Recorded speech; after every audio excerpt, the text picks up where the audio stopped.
How long have you lived in this house? Bit of history to that. My grandfather had this house built just before my dad was born. He grew up here. Subsequently, I grew up, and I spent most of my marriage living in this house. So why was the carpet in your room an issue?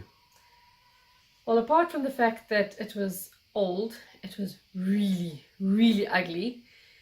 And it was also threadbare in some of the places and filled with dust.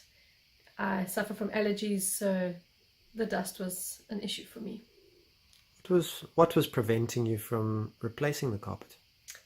A couple of reasons. I think partly we were renting, so I would have needed to get permission from my dad. But I think the main reason was that we didn't actually know what all would be involved. We didn't know how much it would cost. Didn't know if we would be able to do it. We didn't have the tools as well. So then tell me about the work involved in preparing the floor.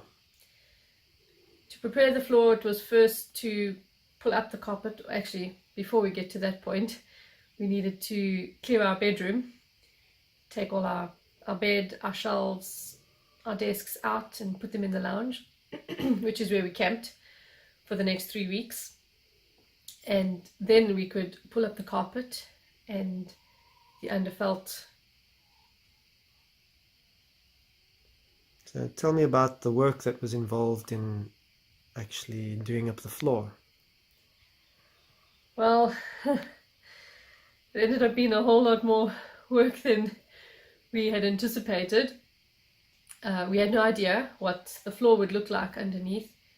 And once we pulled up the underfelt, we saw that the wood was in pretty good condition, but where the underfelt had been stuck all around the edges of the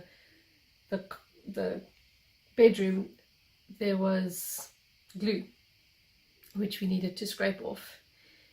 It was a lot of hard work. It didn't come off easily. In fact, we actually couldn't get all of it off. And so we used a sanding belt tool. That was loads of fun. I even had a go at it. But because we weren't able to get all the glue off, it clogged up the sandpaper pretty quickly, and so we went through a lot of sandpaper.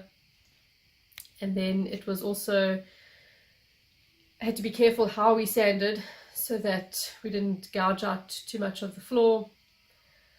After the initial sanding was done, then we used a second type of grit and did a second sanding of the floor. Then we noticed that there were gaps in some of the pieces of wood, and I didn't want to have gaps in the pieces of wood.